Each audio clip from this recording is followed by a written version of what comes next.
What up, peeps? Tony Baker here, back for another movie review, but this time we're reviewing the Netflix original Cloverfield Paradox. This is part of the Cloverfield series, if you're not familiar with them. The first movie was like a found footage type monster alien attack on New York, and it was all found footage. Like, you know, it's like, oh snap, so you could never really see what was going on, which annoys me.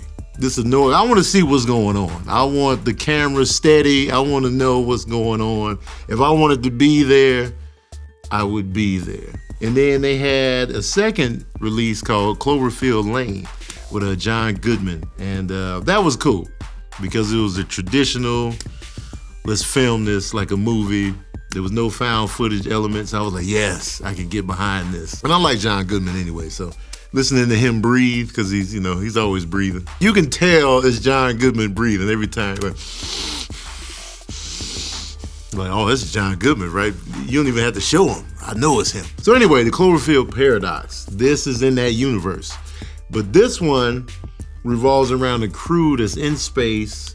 I'm kind of foggy on what exactly they were doing up there. There was a big laser beam. I don't know what they were doing. Basically, they're trying to generate unlimited energy. Oh, okay, that's what they're doing. They're doing an experiment, basically. Remember when we did the chemo? That's what they're doing. So they're trying to harness unlimited electricity. Unlimited electricity. Because the Earth is out of fossil fuels. Okay, well, shoot. That changes the whole dynamic. So basically, the Earth ran out of fossil fuels. So what they were doing in the space station, they were trying to harness unlimited electrical energy, just unlimited energy for the planet. But they had to test it out in space. They didn't want to test it on Earth because it might blow up the planet. And then the moon would be like, oh, can you imagine being the moon if the Earth exploded? Because the moon's been chilling up there for mad long, just bored. Like, they blew up. And then what is the moon gonna do? It's like, well, I guess I gotta float somewhere. Do I go to Mars, Venus? I gotta hang out with somebody. I'm not just gonna be out here. What if they think I'm Earth? I'm not ready for that responsibility. So that's what it was about. Well, if that's the case, why not use solar power? You know, wind? No, that's not an option. Solar power, because the sun is always sitting there, man. Why not use it to the fullest? The sun is gonna kill us anyway. It stars mbatha-raw. I hope I said her name right. She's very pretty, by the way. I want to throw that in there. David Oyelowo, John Ortiz, Zhang Ziyi. I hope I said her name right. From Crouching Tiger, Hidden Dragon. And Daniel Bruhl, who you may remember from Captain America Civil War. He played Baron Zemo. So the cast was solid. Whenever you have a sci-fi movie, we working in the space station, it's usually the same format. Something's gonna go horribly wrong, and the crew is gonna drop off one by one. I don't care if it's Alien, I don't care if it's Armageddon, I don't care if it's Sunshine, I don't care. It's the same thing. We got a fire down here. Something happens. It may or may not involve an alien, or it may involve just something going wrong with the ship. Or it involves a weird person on the ship with an ulterior motive that's willing to risk the crew for this bigger agenda. Never mind that their life is on the line. You know, it's the same format. Event Horizon, same thing. All right, we gotta handle that. The only way to put out the flame is if we shut the hatch doors, but somebody has to stay in there and shut the door. I'll do it. It's always that heroic person. Or, you know, they solve one problem, somebody died to solve the problem, so now we down from 8 to 7. You're like, there's another problem. So they go check it out in twos. And then one of those people died, and then, we down to 6 now, and it just keeps happening over and over again. It's the same formula. You know, I want to see a sci-fi movie involving space where everybody lives. They all solve the problems together. Let's go as a unit and fix everything, and they do. I'm waiting for that movie. I don't know about y'all. I'm terrified of outer space. Okay, I'm not just gonna be cool and heroic when it's crunch time. Like, I'll stay behind and blow myself up for the greater good. It's all romantic and fine to see in movies, but can you really do that? Can you really, y'all go ahead. I'm gonna just stay here and hit the button. You tell my family I love them and I ain't got no regrets. I don't know if I'm ready for that. There was no real big star within the cast.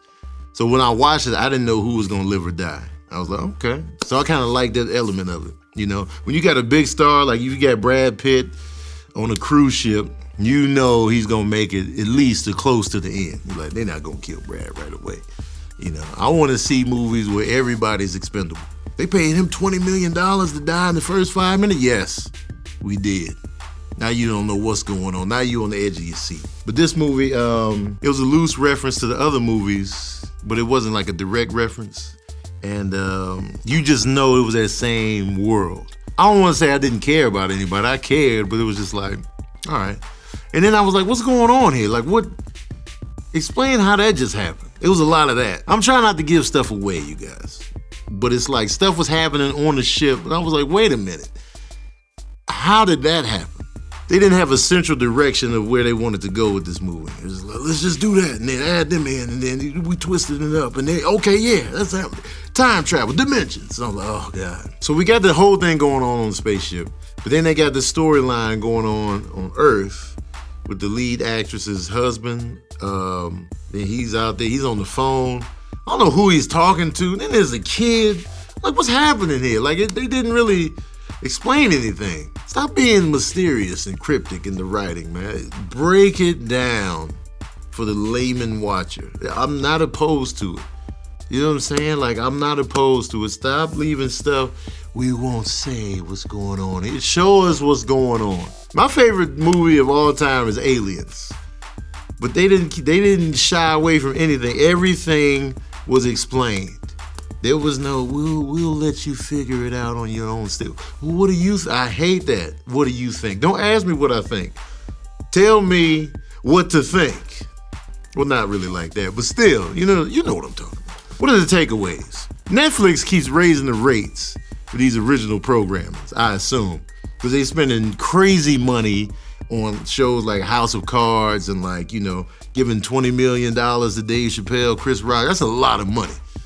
So I'm like, y'all keep raising the rates, but giving us mediocre product in terms of the original program. Scale back, budget cuts, take some stuff off the lineup. Everything doesn't have to be new and unheard of. Put the classics on there, man. I'm always looking, man, I hadn't seen that in a long time. Every time I go to Netflix, it's not on there. Why is RoboCop not on Netflix? It should be on there at all times. It's just cuz. Another takeaway is, anything J.J. Abrams is involved in, whether he's a producer or director, I love his knack for diversity with the cast. I've noticed that's a pattern of his, and I like it. I like to see that. I like a diverse cast because the world is diverse. So I like to see that in films. So I'm like, yo, because this cast was diverse. You had Asian, Black, you had Latino, you had everybody. Everybody was accounted for. And I was like, yes, this is a slice of life. But y'all want to know the smooth jazz review of Cloverfield Paradox. Well, here it is. Oh, yeah. I'm giving Cloverfield Paradox 2.5 saxophones out of 5. And I'm giving it the same thing in another dimension. All right, so that's my review of Cloverfield Paradox. Let me know what you thought about it in the comment section below.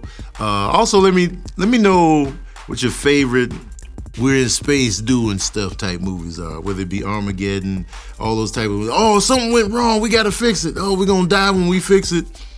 That type of vibe. Also, if you like Cloverfield Paradox, check out Event Horizon. It's like a horror movie that was pretty good. And Sunshine, which I love. I love that movie. It's directed by Danny Boyle. And a lot of people don't know about that one. I really enjoyed that one, though. And don't forget to like, share, subscribe. And as usual, we out here.